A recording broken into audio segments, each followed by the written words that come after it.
За една година во Берово се исплатени 260.000 денари како подршка за семејствата со новороденчиња. Истите рамномерно по 5.000 денари се распоредени на вкупно 52 семејства кои добиле новороденче во изминатата година.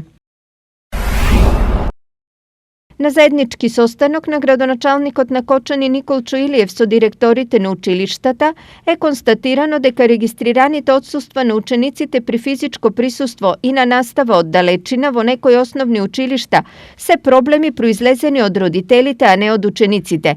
Поради ова беше истакната потребата од вклучување на граѓанскиот сектор со цел да се влијае на јавното мислење за односот на родителите кон наставниот процес.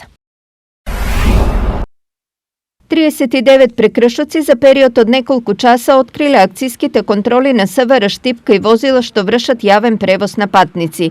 Од нив 3 возила биле технички неисправни, еден возач не извршил технички преглед и 35 се останати прекршоци. Сите возачи биле соодветно санкционирани. 46-годишна штипјанка со иницијали СР е уапсена од страна на полицијата поради агресивно однесување кон вработена во Штипската клиничка болница.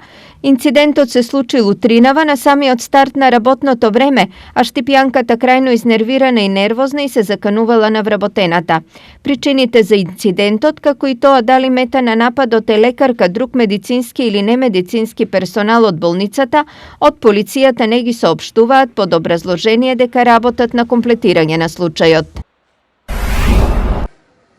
46-годишникот Берово во полиција пријавил дека бил каснат од куче, а потоа и жртва на закани со нож и агресија од страна на сопственикот на кучето. Инцидентот кој стигна до полицискиот билтен се случил на местото викано Мајорова чешма во аторот на Пехчево.